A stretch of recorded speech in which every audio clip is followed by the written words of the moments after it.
Welcome to the Stream of David on OMTimes Radio with best-selling author, channel, and creator of the Tya spiritual practice, David Strickel, shares the eternal wisdom of the consciousness called the Stream. Prepare to have your mind blown and receive clarity on your life and the universe like you perhaps never have before. And now, your host, David Strickel.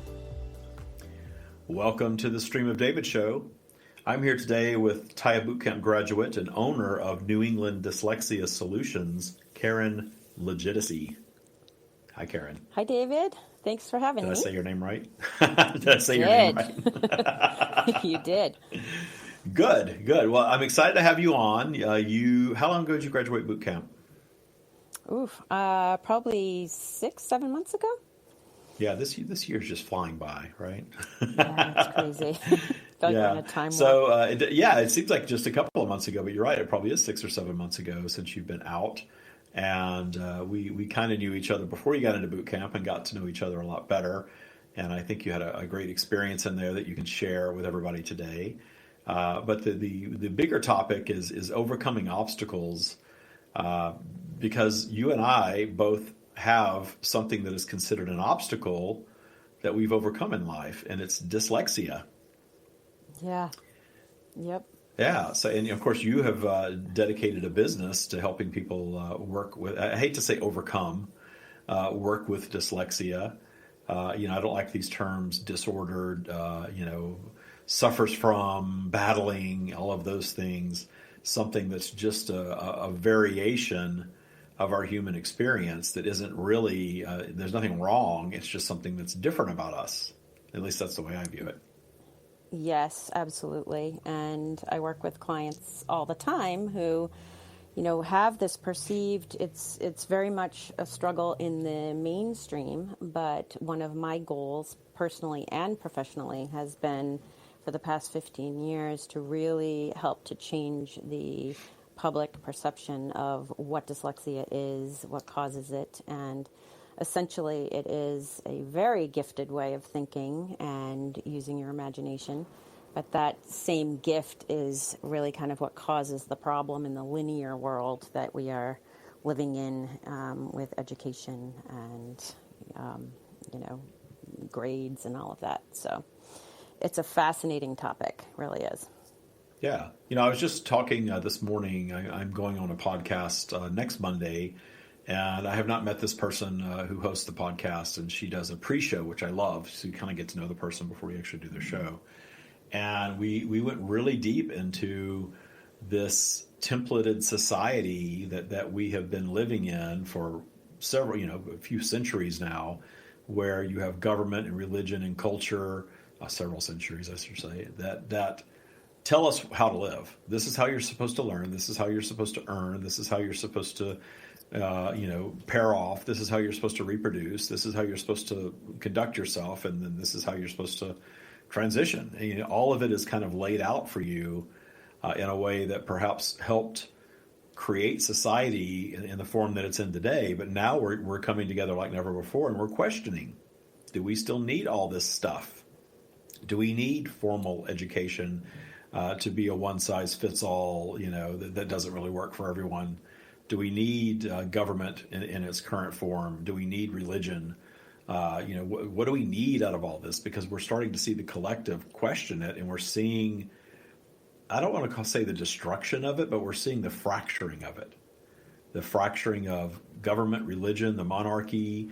We're even seeing police forces coming into question. We're seeing all these things being questioned now like never before, and certainly formal education, because it's a one-size-fits-all world where, the majority fit into this style of learning, so you better fit into this, and if you do not, then you have a disability. We need to pump you full of medication, and we need to, label you different, and you're not going to be as successful in life because of that. And a lot of people buy into that.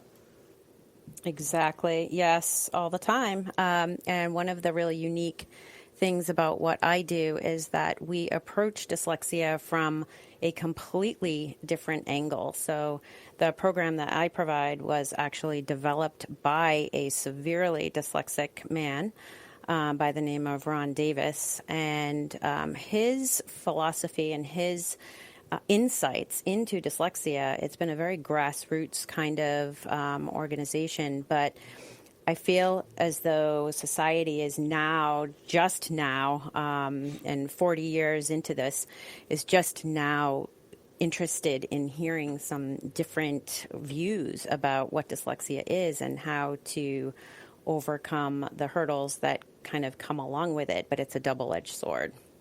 And so, I'm really excited about this opportunity to talk about it because not a lot of people talk about dyslexia in this way.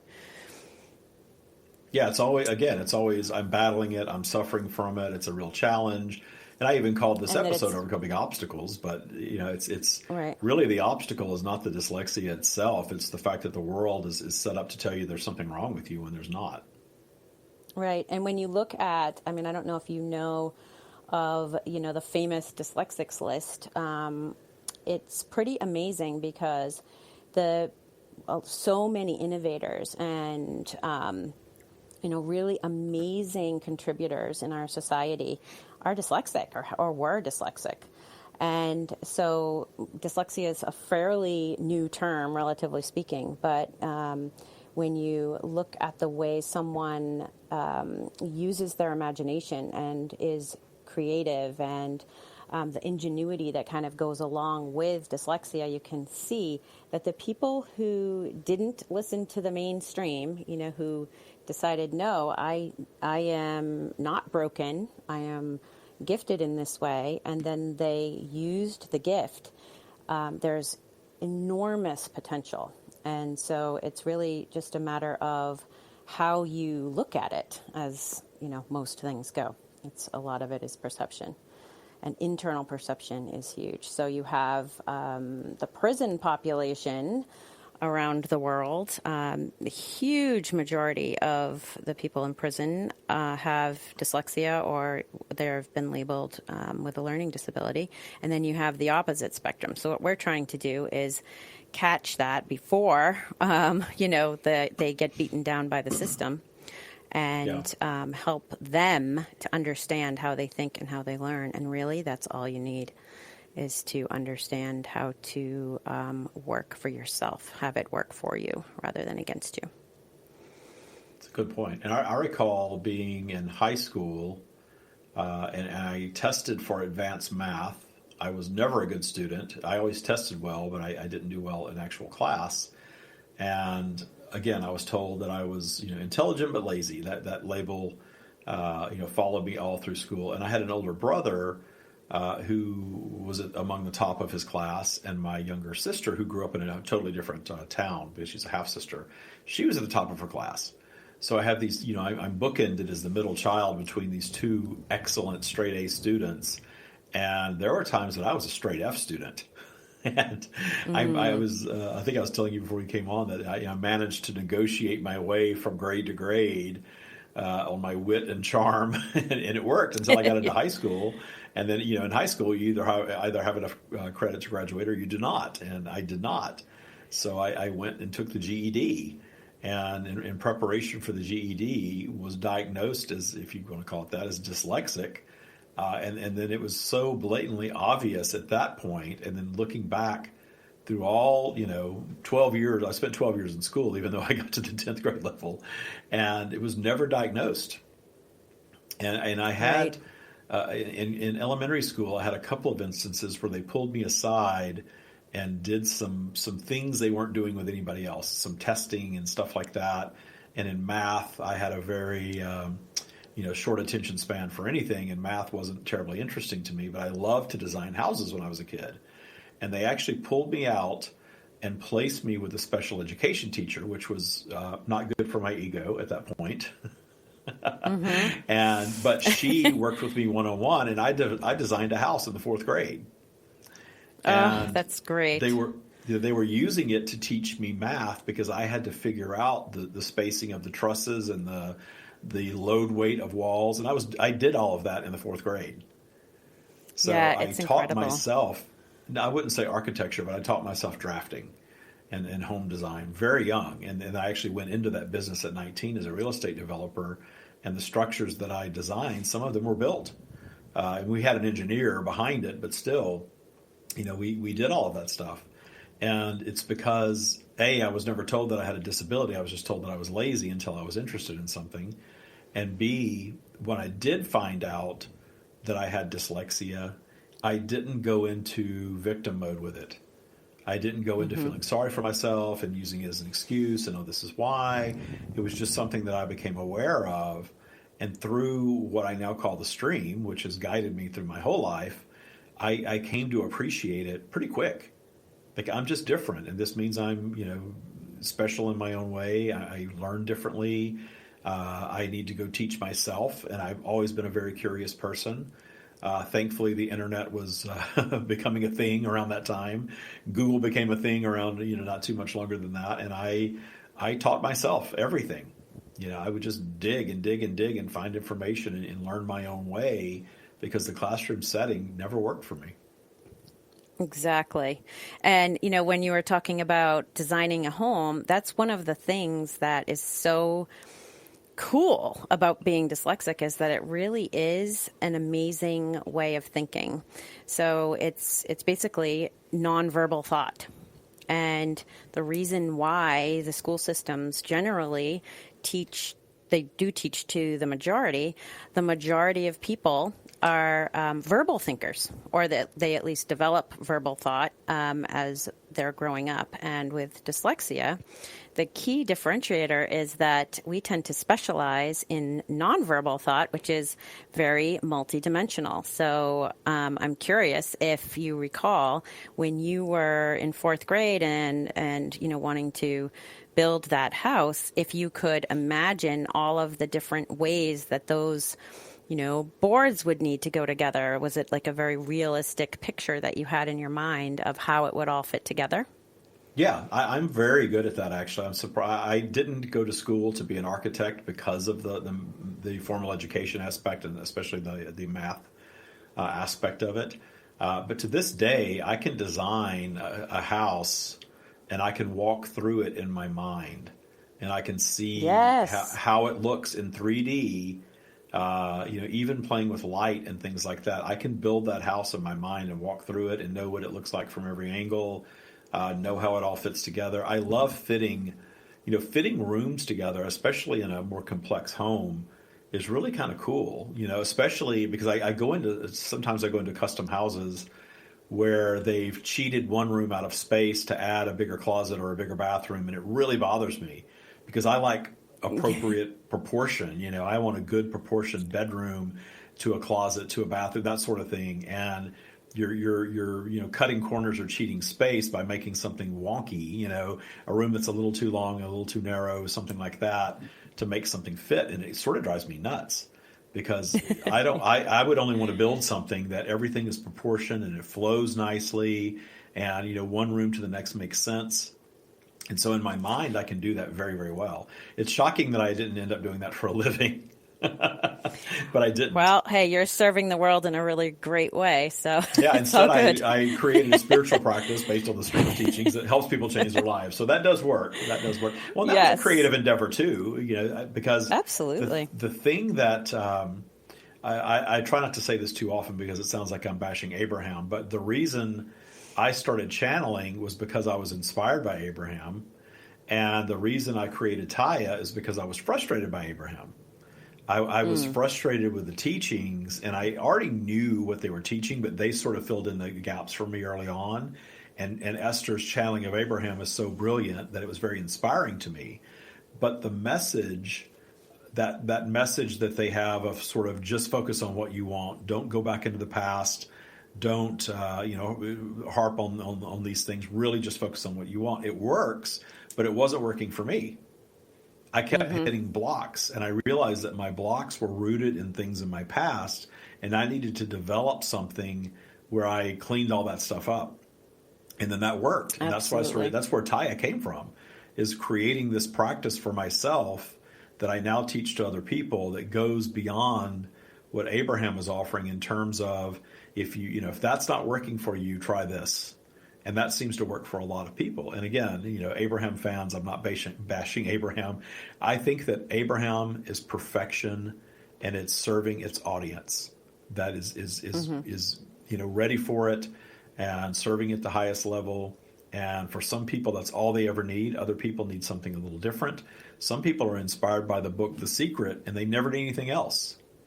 And that's why it's one of the best-selling books of all time, is because it kind of gives you a very surface explanation of law of attraction and does it very well, but it doesn't go very deep.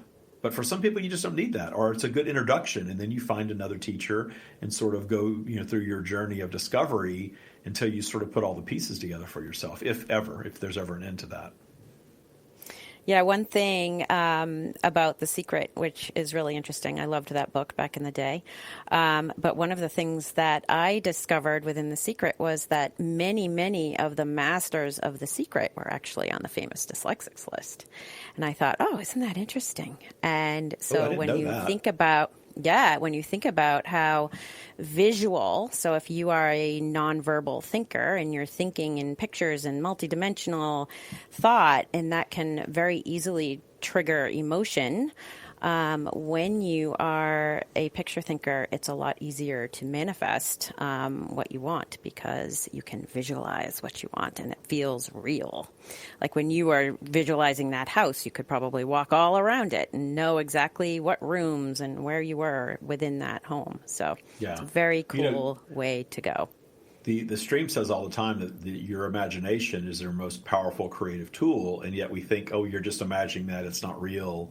But anything you imagine is real as soon as you imagine it, and it can actually manifest in full-blown physical form if you allow that real imagination just to be, rather than doubting and fearing it and all that. I kind of want to hear who these people are that were in The Secret on the dyslexic list. So we're going to go to break. When we get back, let's dive into that. We'll be right back with Karen LoGiudice.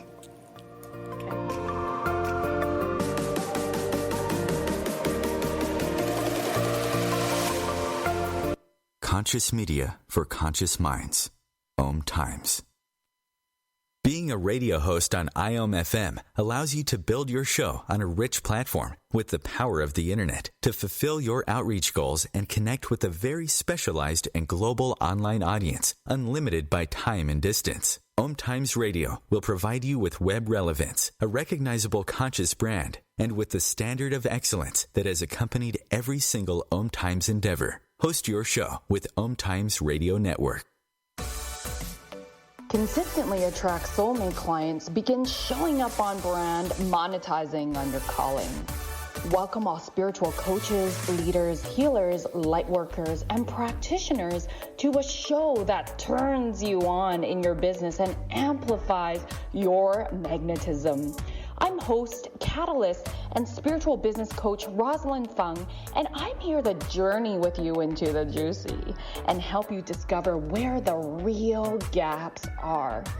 Ignite your mindset and soul with strategies and systems as each episode takes you to the sweet spot that activates your soulgasmic business by tuning in on Tuesdays at 10 a.m. Mountain.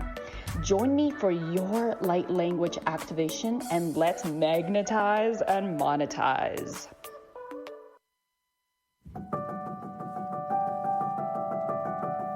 The Tya practice is changing lives all over the world. Listen to what just a few of our Tya Bootcamp graduates have to say. Tya practice has taken my professional life, me, to a new level of abundance and happiness and joy on a daily level of existence that I didn't even know was possible. This work is profound. If you do the Tya Bootcamp and maintain a daily practice, you will fundamentally change your life. It changes everything about you, and it will affect all other aspects of your life, your health, your career, your money, your relationships. And I think that certainly has helped with my anxiety, with my mental health. I'm realizing that, wait a second, I do deserve the best in life. If you're ready to release fear and old limiting beliefs and learn to truly trust the universe to deliver all your desires, then it's time for you to join Tya Bootcamp. Visit thestreamofdavid.com/TYA today and book your free discovery meeting. A social distancing tip. Putting distance between yourself and others is critical to slowing the spread of coronavirus. So here are ways to stay in contact without the physical contact part. Call, send a text, set up a video conference, post on social media, dedicate a song on the radio. If you have symptoms of fever, dry cough, and shortness of breath, call your healthcare provider before going to their office. For more info, visit coronavirus.gov. Let's all do our part, because we're all #AloneTogether. Brought to you by the Ad Council.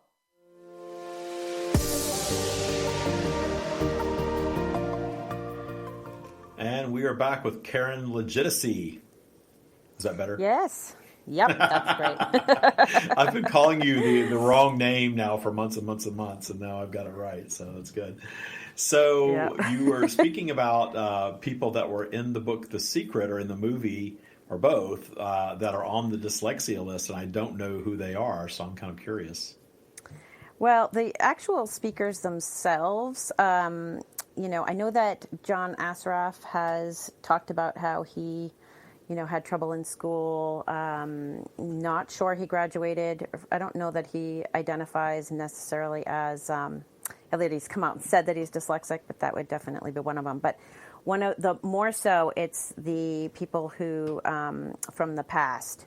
So like Thomas Edison and Albert Einstein. I'm looking at the list here. The inventors, like Napoleon Hill, I believe is on the famous dyslexics list.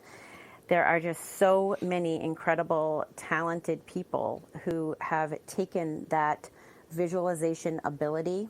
So Steve Jobs isn't on The Secret, but when you think about what it would take in order to manifest, so he has a vision, he is using his imagination to link basically the whole world together. Does that make sense? Sure. So when you, so Richard Branson, he's dyslexic. We have, Nelson Rockefeller. I'm looking at the list right now. Charles Schwab, Steven Spielberg. There's so many people who had to have that belief and the vision and be able to picture something multidimensionally, believe in it, and then it comes to them. Does that make sense? Walt Disney. We have Walt Disney, Leonardo da Vinci, tons of amazing people on this list. So it doesn't mean that every single person with dyslexia is going to become rich and famous, but what it does mean is that anybody who has dyslexia has that same thinking style, and usually there'll be some sort of niche that they, latch onto, kind of like what you said with, your spatial abilities. I don't have that, but I do have, an entrepreneurial mind, and I can see holes in process really, really easily. I wouldn't give up my dyslexia for anything. It has made me who I am. I can absolutely see how it is a gift. And yes, can also see that there are people who struggle mightily to make it through. And usually what happens is that after they make it through school, then they can really start to take off with what they are passionate about and what they're good at. But it all just kind of goes hand in hand. And I think that when you don't know that you're dyslexic, so there are loads, I would say the majority of people who are dyslexic are not identified because it doesn't have anything to do with intelligence. It's actually, people with dyslexia have a higher than normal IQ usually. When you hear learning disability, you think the opposite of that. But it's really, it's a different ability, a different learning style is all it is, because I have learned plenty. I don't consider myself uneducated at all. I've just educated myself. I think there's a auto-dictate or some autodidact. Autodidact is the term for that. Dictate. That's something different. That's on my phone. I fully believe in that. And it's funny because I'm in a relationship with someone who is a doctor with an MBA. So he really likes school. Actually, he said he didn't love school, but he loved being educated, and he loved, what all of that offered him. And obviously he worked okay in the school structure in a learning environment, but, we're very different in terms of that. And he actually respects the fact that I was able to achieve all that I've achieved without going through a formal education process. But he even said, he says, this is what he says. He says that he needed all that I didn't need it, that I knew how to figure out, things on my own and to go find what I need to figure out. And it took me a while to appreciate that, because for a while getting into business, especially when you're younger, everyone wants to know where you went to school and all that sort of thing. And I got into a career field where pretty quickly I was hiring people that had MBAs. It was a requirement to have an MBA to report to me. So that was a little awkward. Right. Where did you go to college? Well, I didn't. But you need to have an MBA to have this job. But that's just the way the company was structured. But the secret of corporate America is if you know how to make the money, they will keep promoting you, right? Right. And I knew how to make the money. Yeah. And that worked for me for a long, long time. But I was in a field that didn't require a specialty. I'm not performing surgery or architecture or something like that. I do understand there is value in formal education. But all I'm saying about that is we pretend like it's a one-size-fits-all world, and it's not. And we're all really coming to rebel against that idea because the template doesn't work for everyone. And there's lots and lots of different paths to success.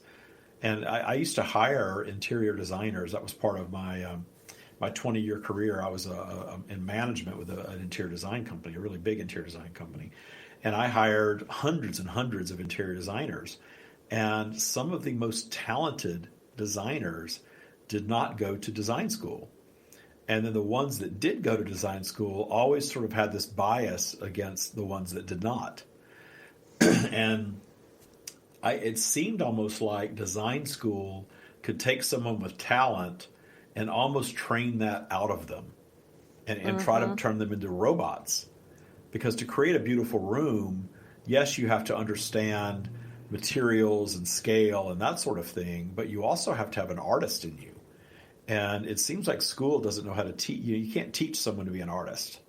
You can teach them rules and things like that, but either they have that ability or they do not. They have that ability to picture that room in their mind of how the colors and the light and the textures and all that are going to play together and have that come to fruition, or they don't. And I encountered so many people with a formal education from prestigious schools that didn't hold that ability, whereas, some of the most successful people that work for me in terms of dollar and just in their beautiful work, my best friend is a fantastic interior designer. She has her own firm that she's had for 12 years now. She was a pastry chef, and she came to work for us with no experience, but we would give a design test, and she blew it away.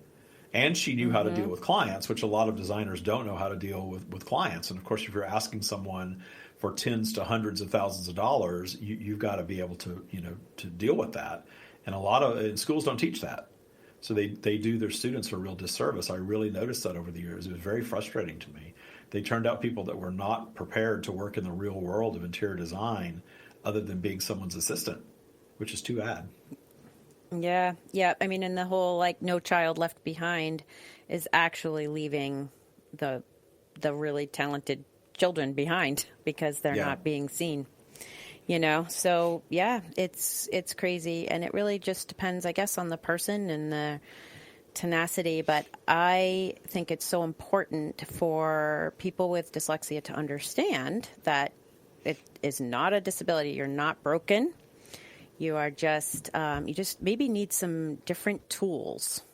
And I feel like Tya is amazing for that. As far as, I think you have a gift in bringing something that can be really complex down into its simplest form, which I really appreciate because, and I think that is happening. It happens all over in everything, but with education, people come to me and they are petrified that, my child has dyslexia. And I say, well, if you look at it from a different perspective and we can just boil it down into its simplest form if you think of it as a thinking and learning style that is actually going to serve your child really, really well in the future. And we just need to get some new tools and simple tools that enable you to understand how to work with that amazing imagination and that mind that takes off and floats away when you're confronted with something confusing or boring, and then addressing the little things that that add up to big confusion in the long run. So there is absolutely a way to work with dyslexia, master dyslexia, so that it doesn't hold you back for anything that you want to do, which is really empowering, I think, to know for a lot of people. Yeah, it's a very good message, because luckily for me, I listen to the stream, my own inner guidance, which is so important to do. We're taught not to do that. We're taught not to listen to inner guidance. We're taught to listen to authority and read our Bible and do what the teachers tell you to do and just be obedient. Yet the most successful people in our society over and over and over again are the rule breakers. The ones that aren't obedient, the ones that didn't just fall lockstep in line with what they were told to do. But there's all this fear. And, one of the things Tya does is it takes fear out of the equation. And if you can release fear, and I was just somehow guided to fearlessness early on, and always knew that I was going to chart my own path, chart my own course, if you will, and do things my way, and not fall into anybody's idea of what I was supposed to be in any way. And I played in that world a little bit when I got into the corporate world.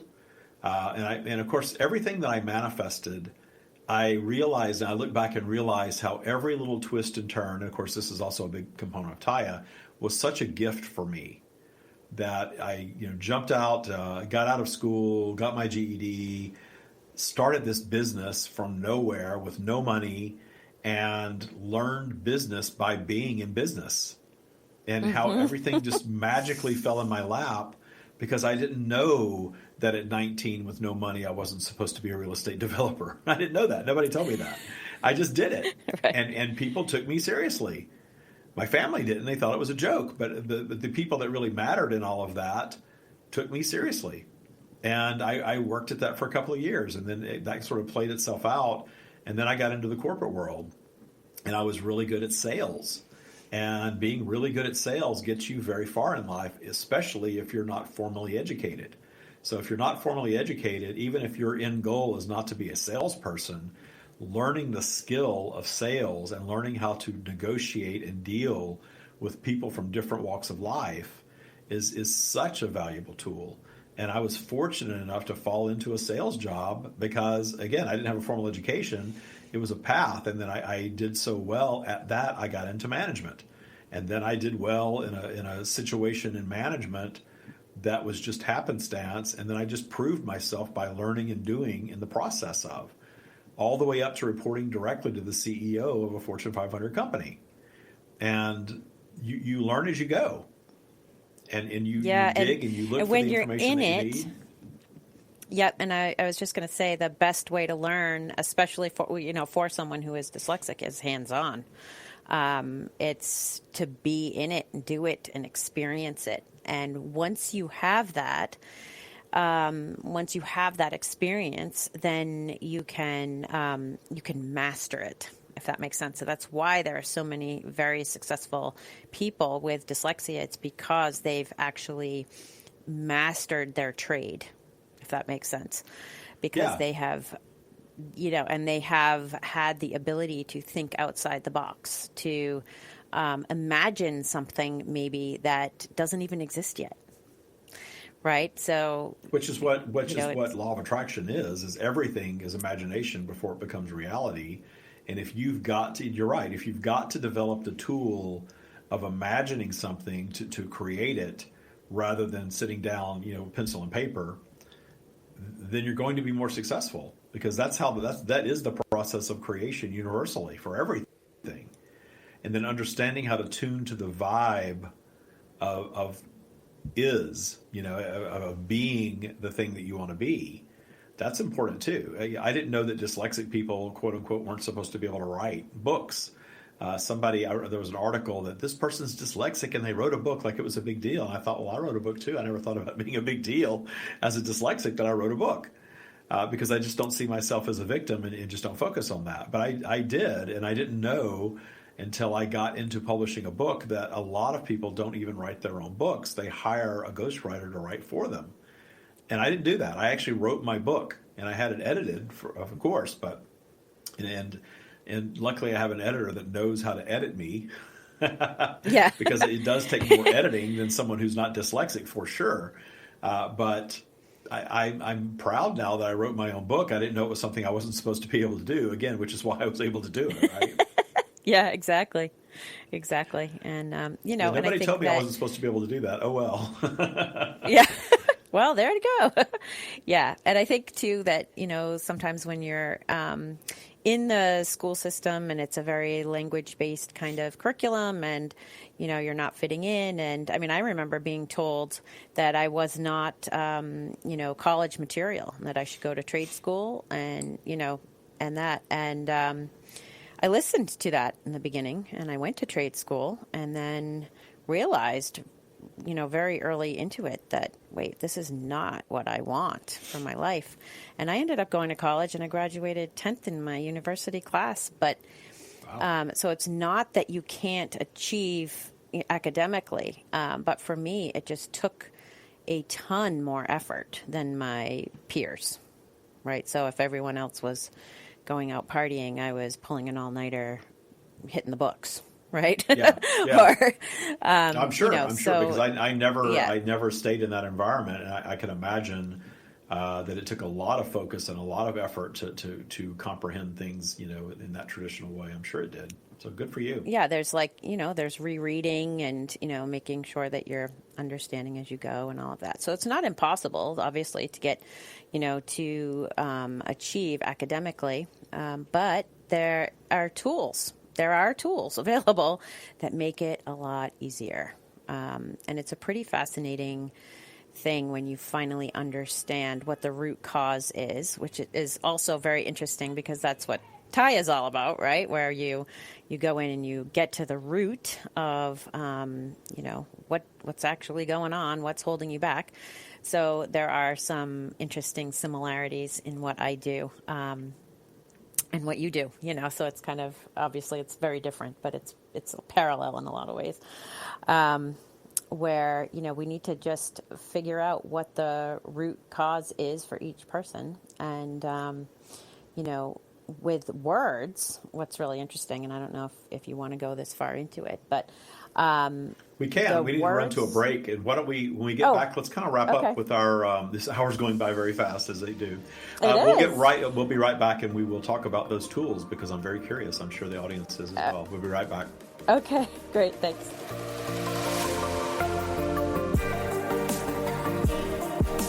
Feed your soul with waves of consciousness on OMTimes Radio.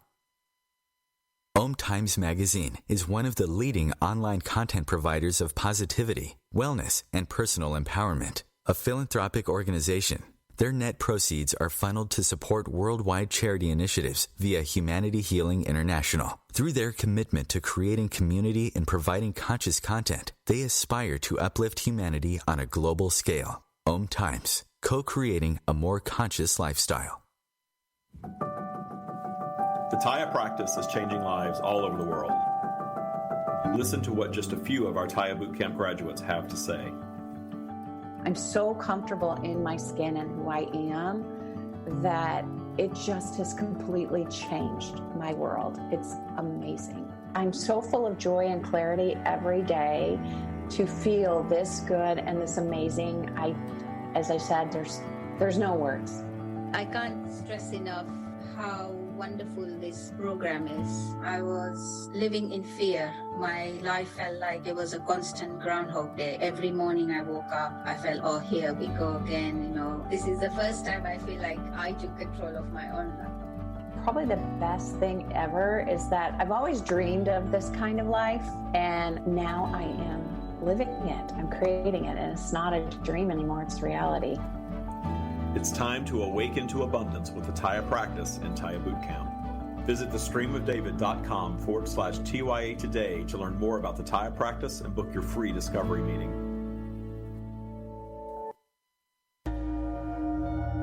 Life is a flow, and enlightenment is simply harmonizing with the way life really is. Then you find that life is effortless, benevolent, and free of all suffering. Hey everyone, this is GP Walsh, and I want to invite you to my brand new radio show that's launching right here on OMTimes Radio called The Flow of Enlightenment. I've been a spiritual teacher for decades, and my greatest pleasure is being able to share with you these deep and highly practical spiritual ideas. So join me in The Flow every Tuesday at 1 p.m. Eastern and let yourself be transformed.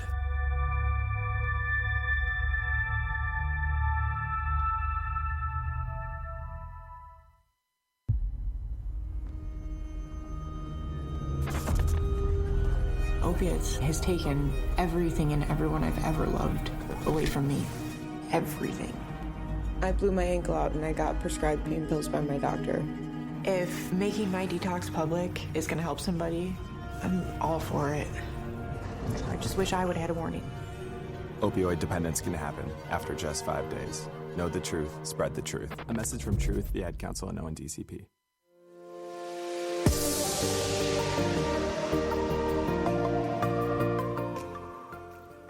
All right, let's dive into those tools. I really like the idea of giving people some useful things. So why don't you share some of your top tools for people with disabilities? People with different abilities. Yes, I like that better. All right. Yeah. Well, so one of the primary things that I think is really interesting about dyslexia and also ADD, ADHD, there are 73 different diagnoses actually that kind of fall under the same umbrella. And one of the things that is very rarely addressed or even considered part of the problem is a concept that we talk about as disorientation. And basically, it's just something that happens mentally when you are confused, when you're bored, and it happens to everyone. It's a human phenomenon, but it's really that feeling of when you kind of mentally drift off. So most people will be able to resonate with it while driving or doing some kind of low-thought activity, and your mind kind of drifts away, and you're thinking about maybe something that you need to do or something in the past, something in the future, and you're kind of disconnected from what's actually happening right in front of you. And so that happens with everyone, but with people when they're reading and they're dyslexic, there's a level of confusion that happens. And when that confusion or boredom or overwhelm starts to happen, it's kind of like they mentally kind of float away. And I know that before the show you had kind of talked about that a bit, where you can kind of just disconnect from the task. And when that happens, that's when you start to have visual, perceptual distortion. So, a lot of people with dyslexia complain of movement on the page. It doesn't always happen, but a lot of times you'll see people adding words and, dropping words that are there and all of that. Well, so one of the things that we work with is a very simple mental technique that allows you to recenter when you start to drift off. And it's kind of lengthy to get into right here on the show, but it is something that is very easy to achieve, just to bring yourself back mentally. And there's so many programs out there, and even people who are in the self-help industry who talk about mindfulness and being present with tasks, and just being able to center is so important.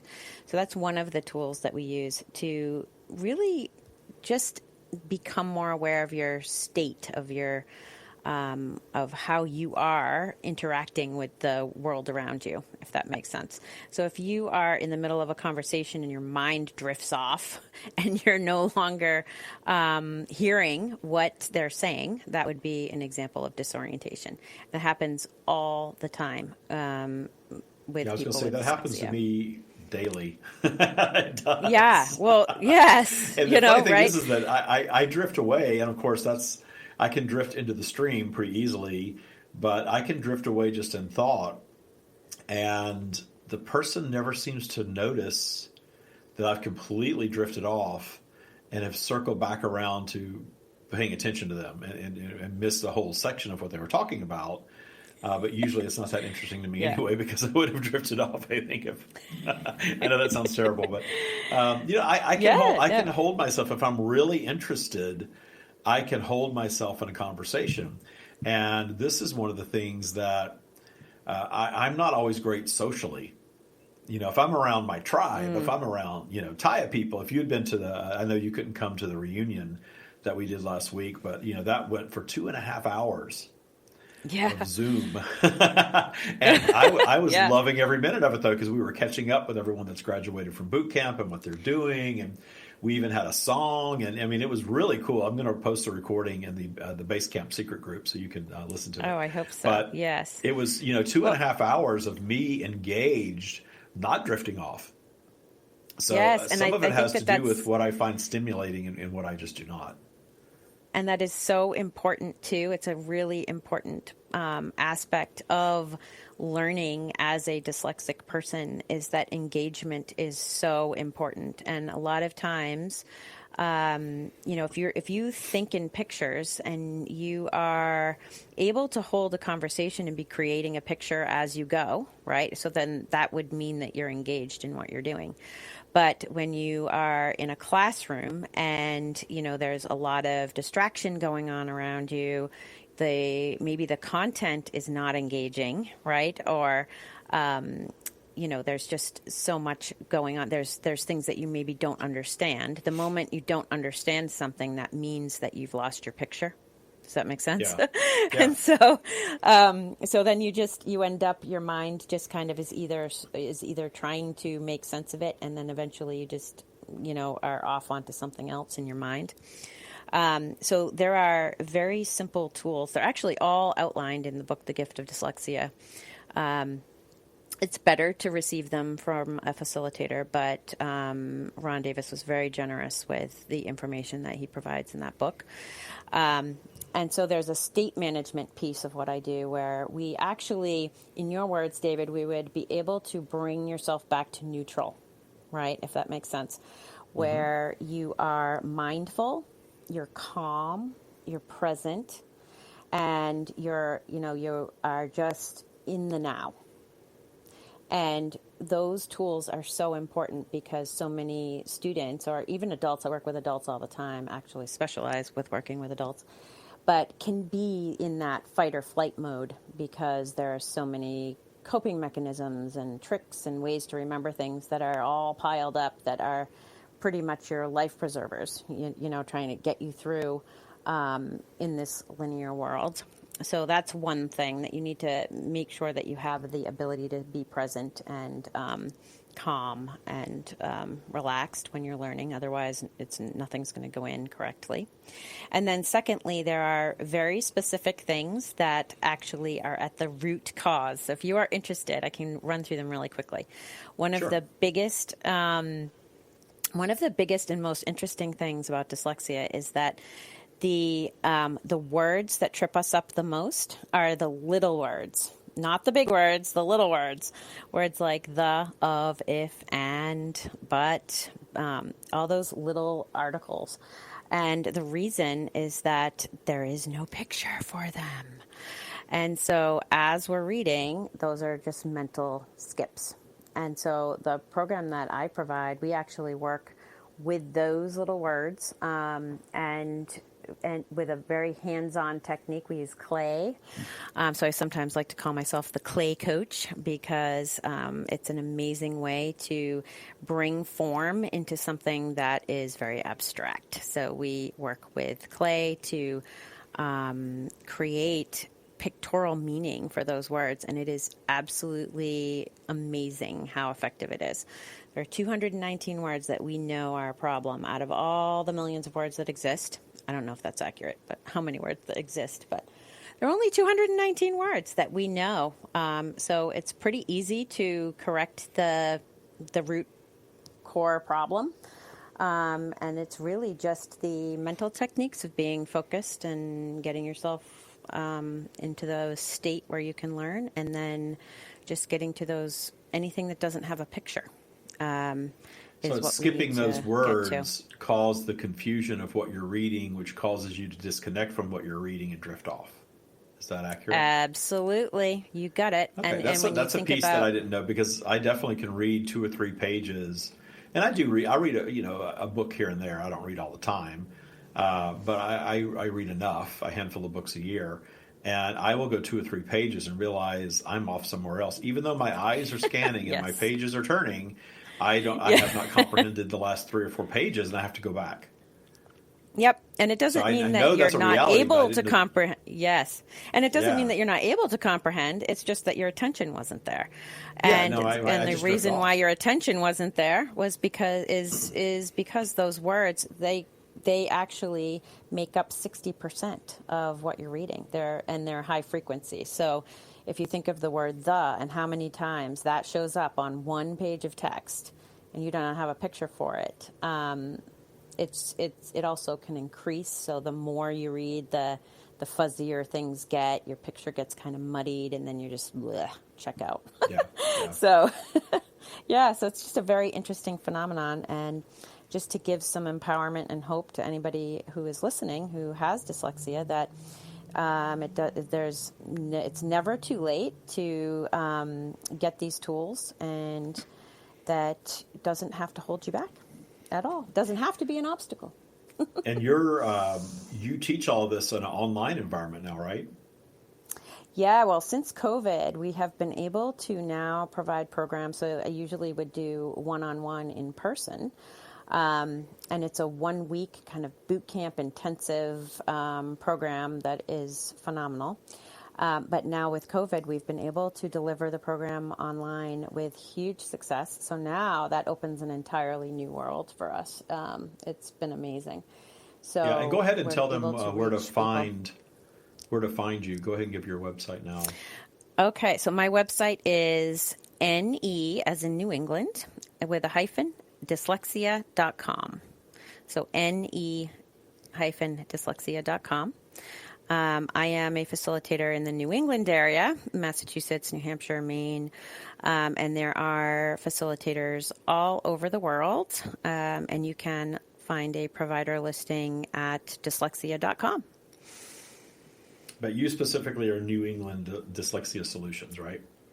Yes. Yep. Okay. But I travel all over the place. Yep. Yeah, I was going to say, you can travel, work with anybody anywhere. I do, yeah. So. Yep. And now with the online, it's very possible to work with anyone, anywhere in the world. Yeah, and you can weave a little Tya into that. Now that you've finished well, boot camp.